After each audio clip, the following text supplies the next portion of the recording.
Şimdi uyanır uyanmaz nereye gidiyorum biliyor musunuz? Da uyanabilmiş de değilim aslında da neyse.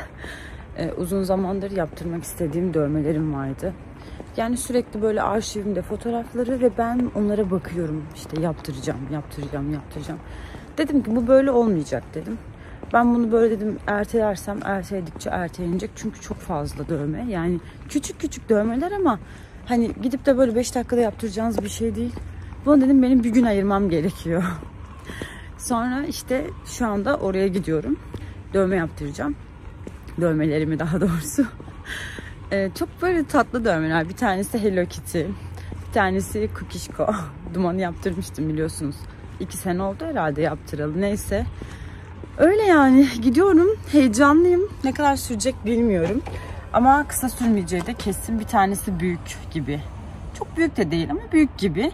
Bir de göbek piercingi istiyorum. Bayağıdır. Bakalım onu da deldirebilecek miyim? Hadi bakalım gidiyorum. Şu araba var ya gerçekten eserekli ya. Şu an açıldı şimdi yine kapandı. Neyse gidiyorum tatlışlar. Ay umarım ki acımaz. Dövmelerimi de nereye yaptırıyorum? Hemen söyleyeyim. Bakın bir tanesi de burada Duman. Timur'a. Timur bizim arkadaşımız. Yani benim işte Timur'la Dilar bizim aile dostumuz. Zaten sürekli sık sık görüşüyoruz falan ama ilk dövmemi yaptırdığımda tanışmıştık. Ve gerçekten çok profesyonel çalışıyor. Yani gösterip de böyle yaptıramayacağınız bir şey yok.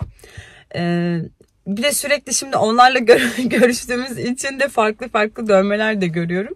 Dükkana gittiğimizde yanlarına kahve içmeye falan. Çok güzel dövmeler var. Ama ben böyle full dövmeden hoşlanan bir insan değilim. Bence zarif, küçük dokunuşlar çok tatlı ama böyle komple dövme bana böyle ya seksi de gelmiyor kadınlarda. Erkeklerde de güzel gelmiyor. Bence dövme dozunda olmalı. Ama şey diyorlardı hani bu hastalık gibi bir kere yaptırmak istiyorsun diye. Bu da bir gerçekmiş yani onu da söyleyeyim. Gidiyorum yaptırmaya. Şuraya atarım fotoğraflarını bitirdikten sonra. Dünkü videoda da demiştim. Videonun başında da izlediğiniz üzere dövme yaptığımı çok uzun zamandır hayal ediyordum. Ve bu kalbi çok istiyordum yıllardır. Arşivimde öyle duruyordu. Bir türlü hani fırsat bulup da ha bugün ha yarın derken zamanı gelmiyordu. Sırtımda da bir dövme var ama onun fotoğrafını çekip şu sağa sola bir yere kızlara çektirip koyacağım. Onu buraya koyamam. Bir de göbeğimde bir dövme var. O dövmenin de şurada fotoğrafını yine burada bırakırım. Bir de geçen sene yok 2 sene önce zaten şunu yaptırmıştım. Edile Ber'in ismini. Dumoş vardı. Elimi ocakta yaktım yani hala izi gitmemiş. Bir de sol bacağımda pandalar vardı. Onu zaten yazınki tatil videosunda falan görmüştünüz. Şimdi şunu söyleyeyim. Şunları zaten çok istiyordum. Bu kalbi de çok istiyordum. Sırtımdaki dövmeyi de uzun zamanlar istiyordum ama göbeğimdeki dövmeyle ilgili de şu açıklamayı yapayım hemen. Ay, kolum ağrıdı. Elimi şöyle koyayım. Biliyorsunuz ben 2 tane doğum yaptım. İster istemez göbekte çatlak oluyor vesaire. Benim derim de hiç esnek değilmiş. Esnek olmadığı için de benim göbeğim çok çatladı. Yani inanılmaz fazla. Ben de ama böyle çok aşağı kısımdaydı. Orayı dövmeyle kapatmak istedim. Ama seçtiğim dövme sadece böyle çatlağın olduğu yeri kapatmasın. Hani ben böyle bikini giydiğimde de aynanın karşısına baktığımda da böyle gerçekten güzel görünsün istiyordum. Ve seçtiğim dövme benim çok hoşuma gitti. Onun fotoğrafını da zaten şuralara koydum. Hani o çatlağı mı görmek beni daha çok mutlu eder diye düşündüm. Orada büyük bir dövme mi? Tabii ki dövme. Kukişan benimle oynamak istiyor. Ve dövme yaptırdım. Acıdı mı? 6,5 saat sürdü. Çok acıdı. Kesinlikle uyuşturma vesaire olmadı. Yani anestezi falan olmadı. O tarz lokal anestezi konuşamadım. Lokal anestezi yapanlar da varmış bu tarz işlemleri. Ben öyle yaptırmadım. Direkt böyle yattım ve o şekilde yapıldı. Ve eve geldiğimde ateşim çıkmıştı. Çok böyle kendimi yorgun ve dingin, böyle aşırı derecede can azap hissediyordum. Öyle derler ya. Çok canım yanıyordu. Ateşim de çıktı. Çünkü kahvaltı yapmamıştım. Çok yorgundum. Ve aynı zamanda da nasıl anlatsam size, çok canım yandığı için o anda kendimi böyle çok kasmışım. Yani şu ellerimi, tırnaklarım uzun ya benim. Şöyle bir sokmuşum ki yani böyle bir sıkmışım ki elimi. Sokmuşum ne ya? O kadar sıkmışım ki elimi açtığımda buralarımda böyle tırnak izlerim falan vardı. Ve çok canım acıdı yani o 6,5 saat boyunca. Hani bitsin diye böyle her saniyeyi saydım. Ama dirayetli kadınım, tabii ki dayandım yani. Dayanmayacak değildim. Ve bitti. Timur, evet, ona güvenebilirdim. Yani öyle hani başkası olsa muhtemelen güvenip de yaptıramazdım. Yani istediğim gibi olur mu hani sanatı iyi mi falan filan diye cesaret edip yaptıramazdım. Çünkü hani vücudunuzda ömür boyu göreceğiniz bir his ne ya? Ben uyanamadım ha, gerçekten uyanamadım. Göreceğiniz bir iz, onun gerçekten böyle güzel yapacağınız gibi, harbiden konuşamıyorum, şaka gibi. Güzel yapacağına inandığınız birine yaptırmanız gerekiyor. Cümle bu. Çıkmıyor ama. Neyse, anladınız siz beni. Ben şimdi ne yapacağım? Mutfağı toplayacağım. Dün size her gün video atacağım diye akşam mutfağı toplayamadım. Video düzenlerken de uykum geldi. Ay bir de paslanmışım. Bir yavaş editledim ki inanamazsınız. Neyse, şimdi gidiyorum mutfağı toplamaya sizinle beraber. Sonrasında da Kukuşka yemeğini yemiş. Onu bir tuvalete çıkartıp sonra da kuaföre gideceğim. Kız, yüzüm gözüm mü şişmiş, ne olmuş bana? Neyse gidiyorum. Neyse gidiyorum bu papatyayla. Gidiyorum bu papatyayla. Bir yakışıklı da burada ya. Çok tatlı ya. Git bak, Kukuşka abi burada. Ne yapıyorsun Kuki? Ne yapıyorsun? Hemen abi sevdim diye, kıskan. Arada mutfakta iş güç yaparken böyle bir tabletim olsun, bir şeyler izleyebileyim diye. Çünkü çocuk hep tabletini vermiyordu. Şu tableti aldım. Çok güzel. Tabii ki Uzak Şehir izliyorum. İzliyor musunuz bilmiyorum. Şu an 17. bölümdeyim. Dün gece unuttum televizyonda yayında olduğunu ve izlemedim. O yüzden şimdi kendisini izleyeceğim. Dizinin sonundayım. Son 15 dakikası var. Bilmiyorum, çok heyecanlı bu bölüm. Bakalım nasıl gidecek. Size de dün videoyu düzenleyeceğim diye şuracığı şöyle dağınık bırakmıştım. Şimdi birlikte temizleyelim. Hem de bir yandan da ben dizinin sonunu izleyeyim.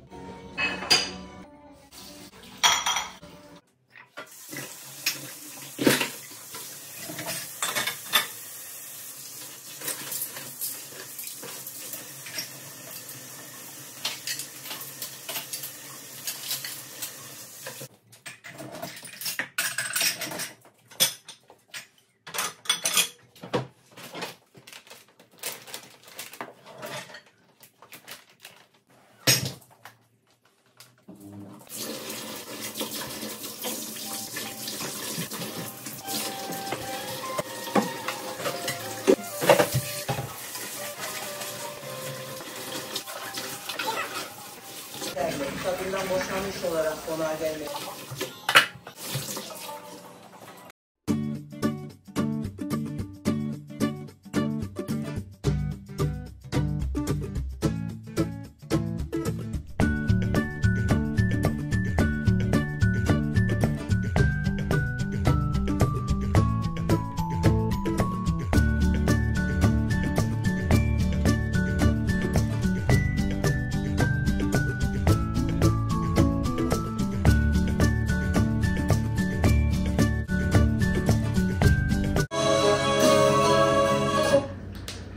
Ne dedi? Seviyorum dedi. Oha diyorum, başka bir şey demiyorum. Gerçi şimdi şey olacak kesin. Şimdi bitecek, çıkacaklar, diyecek işte ben orada hakim bize boşamasın diye dedim falan. Ama sahne çok iyi miydi? İyiydi. Oha çok iyiydi hatta. Gidiyorum. Ay çekemedim. Ben var ya, kuaföre gideceğim diye hazırlanıp evden çıktım. Eşim de beni götürmek için arabaya bindirdi. Sonra böyle bir canım çekmedi. Dedim ki ben kuaföre gitmeyeceğim dedim.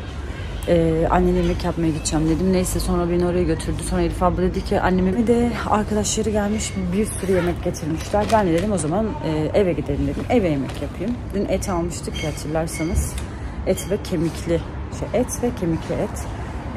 Şimdi markete geldim, alışveriş yapacağım. Etli dolmayla kavurma yapacağım. Etli dolmayı eşimle, bana ve çocuklara çok seviyoruz. Bir de Suna ablaya götürürüm, canım komşuma. Ve şimdi market alışverişi yapacağım. Avokado falan bitmişti, onları alacağım. Bir de İdil Öykü'ye kavurma yapacağım. Bunu zaten söyledim. O yüzden patlıcan, biber dolmalık. Dolmalık biber, hep biber dolması istiyorum. Dolmalık biber, kırmızı biber alacağım ve onlardan dolma yapacağım.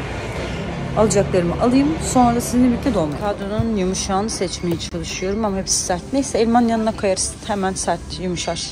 Yumuşatıcı da alacağım. Eve gidince neler aldığımı size çekerim. Şimdi marketten geldim, neler aldığımı göstereyim. Bir tane yudumun yağını aldım. Normalde yağ vardı evde ama riske atmak istemedim. Azdı dedim, az da değilmiş. Neyse. Şöyle kırmızı biber aldım dolma için. Hemen kaldıralım kenara.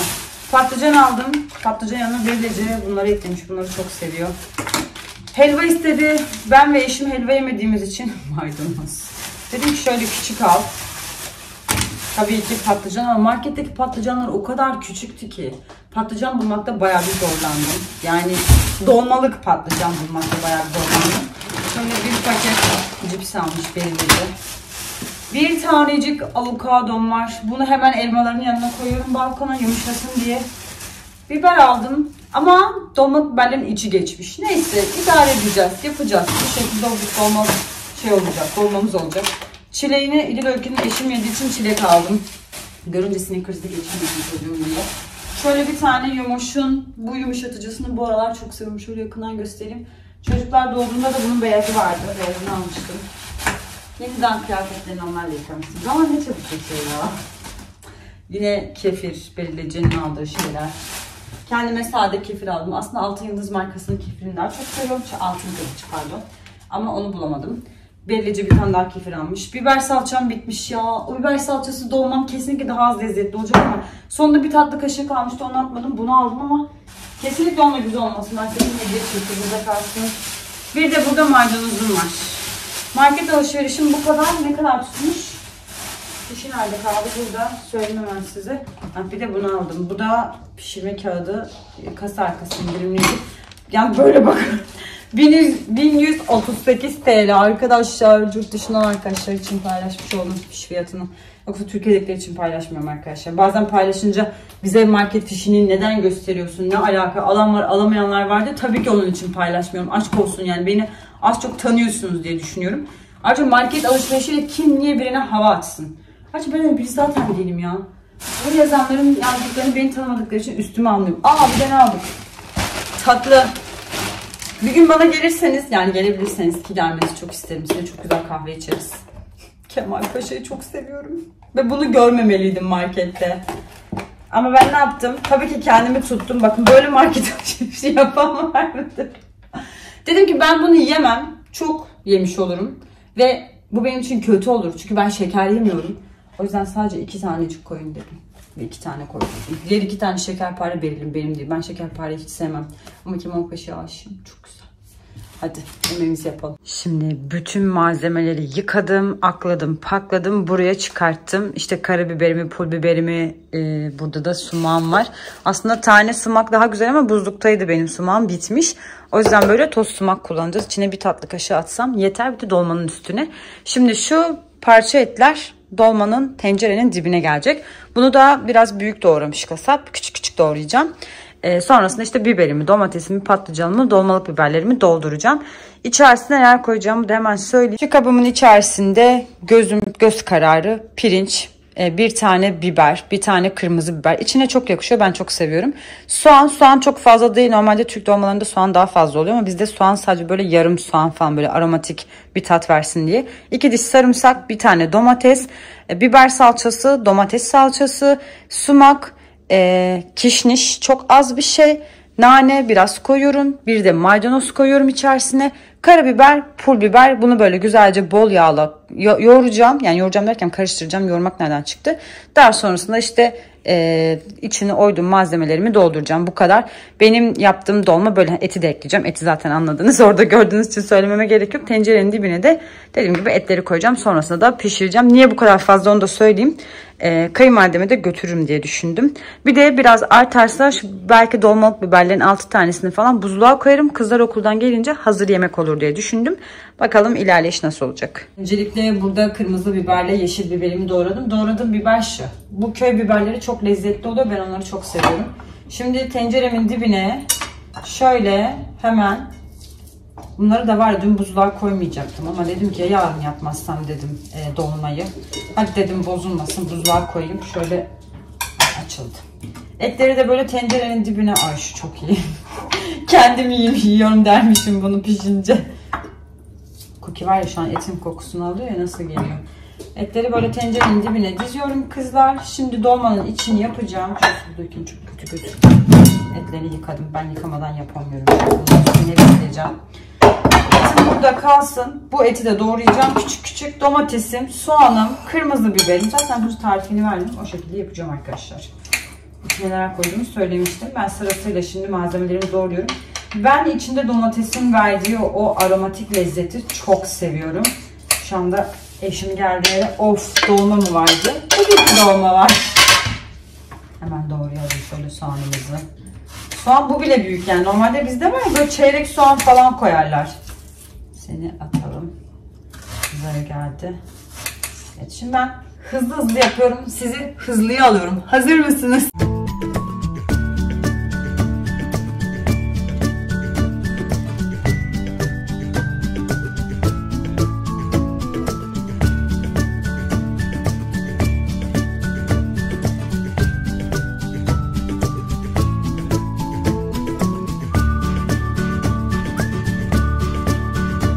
Etleri neden bu kadar küçük doğradığımı söyleyeyim. Beril Hanım içinde et sevmiyor. İkincisi biz de çok et sevmiyoruz. Normalde mesela buna aslında bu kadar daha et konabilir ama evdekilerin sevdiği et o kadar, yani daha fazla etli sevmezler. Zaten mesela İdil eti çok seviyor. Ben de mesela dolmada eti seviyorum. Bunlardan yiyeceğimiz için içine çok koymadım. Bu kadarı yeterli. Şimdi pirincini, salçasını ekleyip, yağını ekleyip, sonra da sumağını falan ekleyip dolmamı doldurmaya başlayacağım.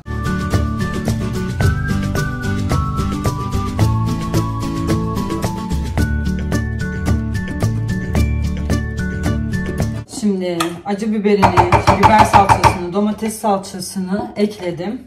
Şimdi de şöyle hemen karabiberini ekliyorum. Çok değil. Normalde daha çok olabilir aslında ama hemen pul biberini, çünkü acı biber salçam olmadığı için pul biberi bol olacak. Yani biz acı seviyoruz. Siz bu kadar koymayın isterseniz. Bu arada benim yine ağrıyor, neyse. Şöyle de nane. Bizim hep nanesi bol olur. Bu da kişniş. Bundan böyle bir tutam. Aromatik bir tat versin diye. Bitti. Bu kadar. Şimdi bunun üzerine yağını ekleyip bir güzel karıştıracağım. Beni aradı. Dolmalarımı da oydum. Böyle tatlı tatlı biberlerimi. Bir patlıcan gösterip biber diyorum. Neyse, siz beni anladınız. Saat 6'ya göre açlıktan ölmek üzereyim. Şu dolma içimi de karıştırdım. Ben bir su bardağı su da ekliyorum. Onu söylemeyi unuttum. Yağını da ekledim. Keşke şu an size böyle kokusunu gönderebilsem. Ay, böyle bir şey olamaz ya. Ya sen nasıl bir kadınsın Zehra diye kendime övüyormuşum. Şimdi patlıcanlarımı da oyayım da hemen yapalım ya. Vallahi acıktım. Video çekerken böyle oluyor işte. Bir de sinirleniyorum.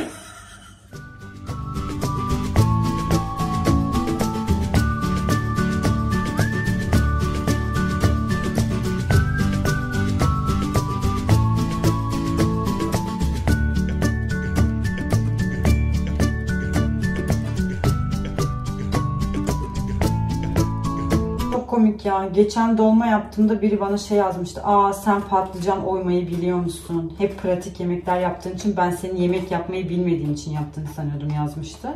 Instagram'dan. Ben de demiştim ki hayır, biliyorum tabii ki patlıcan dolmayı. Ben annemin evinde akşam böyle yemeği hazırlanacağı zaman hep annem yemekleri böyle doğrar falan. Bunların hepsini bana yaptırırdı. Doğal olarak bu konuda, yani bu tarz şeylere elim çok yatkın. İçli köfte falan da yapmışlığımız var sizinle, biliyorsunuz. Ama pratik yemekleri daha çok sevdiğim, daha çok tercih ettiğimi zaten siz de biliyorsunuz. Çünkü gerisi bana vakit kaybı. Bunların hepsini şuradaki poşete dökeceğim. Yani patlıcanlarımı çok güzel oydum. Yaparım, niye yapmayacağım? Bence birisi istedikten sonra her şey başarır. Ama burada önemli olan ilk yaptığında hani kötü olacak korkusuyla yapmamak değil de sürekli denemek. Yani ben de ilk yaptığımda hiç güzel yapmıyorumdur muhtemelen küçükken. Ama kendimi bildiğim bile, mutfakta olduğum için ve kalabalık bir ailenin içinde büyüdüğüm için ve Mardin kültüründe büyüdüğüm için ve sürekli mutfakta annesine yardım eden bir kız çocuğu olduğum için, yani bu yemekleri bilmemek, yapmamak hani imkansız. Yani öyle bir lüksüm yoktu zaten, öyle söyleyeyim yani. Yapmak zorundaydım. Ev temizliği falan da sonradan öğrendiğim işler değil yani. Hepsi benim içinde büyüdüğüm ve yaptığım şeyler. Ay var ya, bana iyi geldiniz ya. Size vlog çekmek, sizinle sohbet etmek bana iyi geldi. Özlemişim sizi. Evet, biberlerimin içini boşaltıp şu kırmızı biberlerimi de boşaltıp. Ama video çekerken gerçekten şu dolmam mesela şu an ateşte olurdu. Şu anda pişemedi. Neden? Çünkü siz varsınız ama olsun. Dedim ya, özlemişim. Şunların içini şöyle boşaltacağım. Sen büyük geleceksin. Evet. Hemen boşaltalım. Sen temiz. Niye? Çok tatlı ya. Bunun böyle yesim var. Tabii ki yiyeceğim.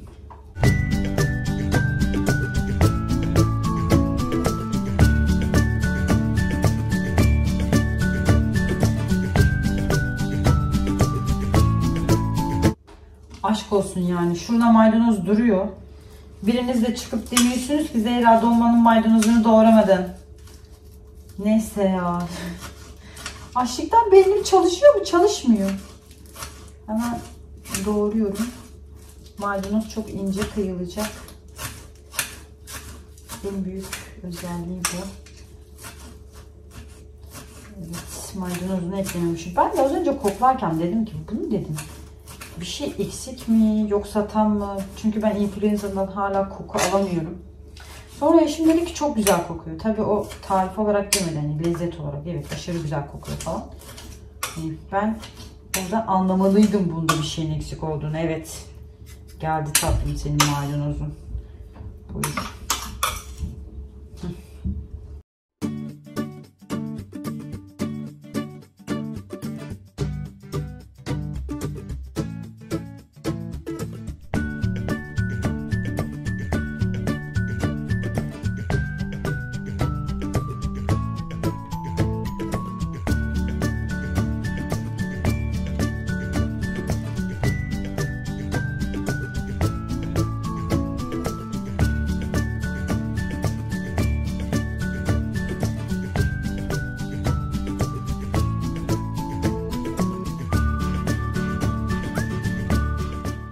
Dolmanın dibi kaldı. Aslında suyundan biraz daha bırakmalıydım. Ama bir şekilde kalmadı. Çünkü dolmalar bu kadar oldu. Şimdi buna böyle birazcık sumak da ekleyeceğim. Çünkü gerçekten ekşi güzel oluyor. Daha fazla ekleyebilirim. Bu kadar ekşi. O kadar lezzetli. Bunun içerisine tuz ve tabii ki yağ ekleyeceğim. Yağıma bakmayın, yağdanlığım kırıldı. Tuzumuzu ekleyelim. Ve biraz daha ekleyelim. Tuzu ne kadar sulu olursa o kadar güzel. Böyle karıştırıyorum. Sumak ve suyu. Bu dolmanın da üzerine.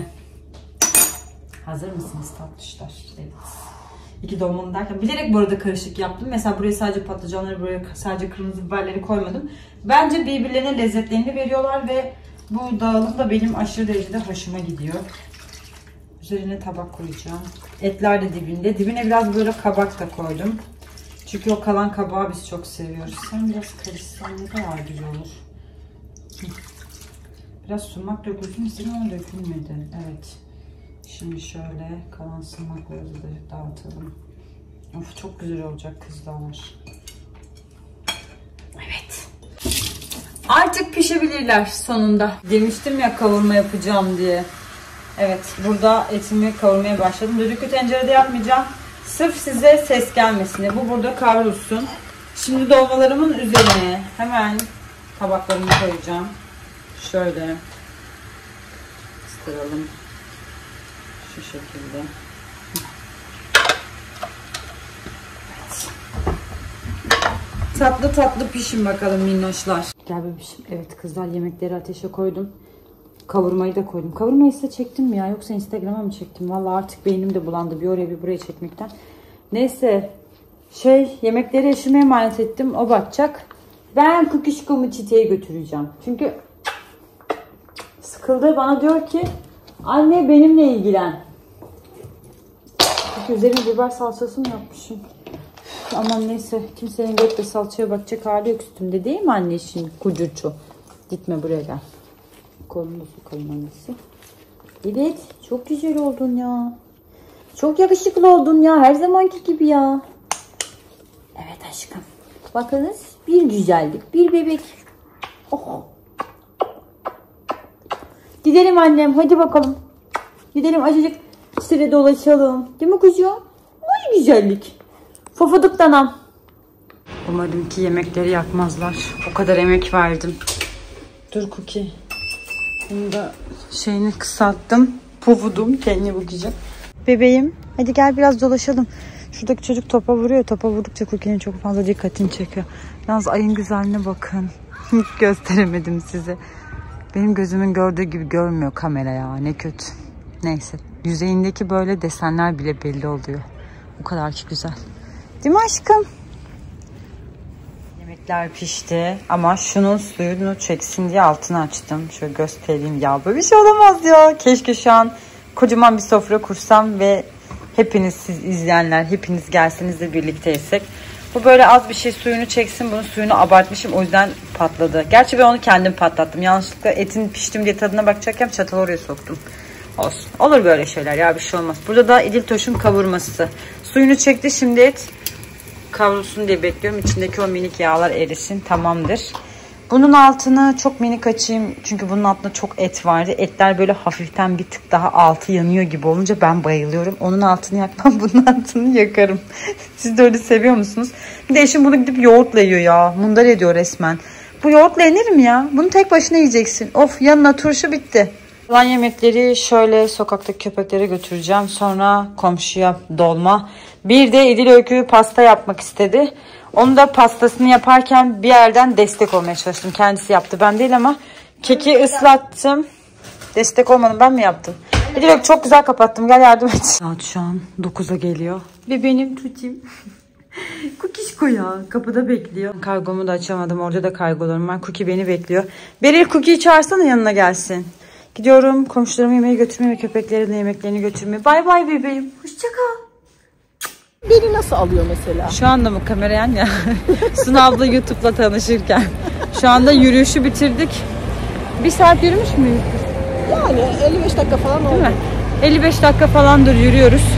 Şu anda eve yaklaştık. Yürüyüş bitti. Normalde ben 1 saat 40 dakika yürüyordum normalde.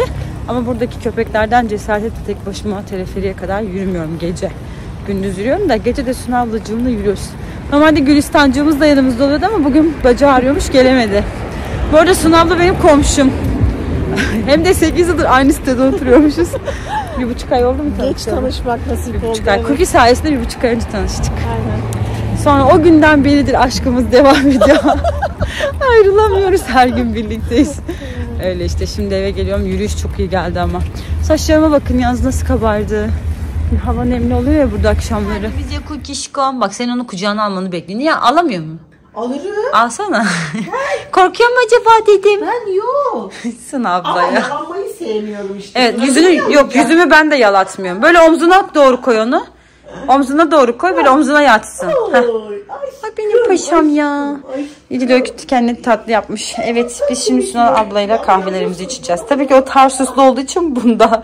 Bu arada videomuzun da sonuna geldik kızlar. Sizi seviyorum. Biz kahveye geçiyoruz. Bir sonraki videoda görüşmek üzere. Kendinize iyi bakın.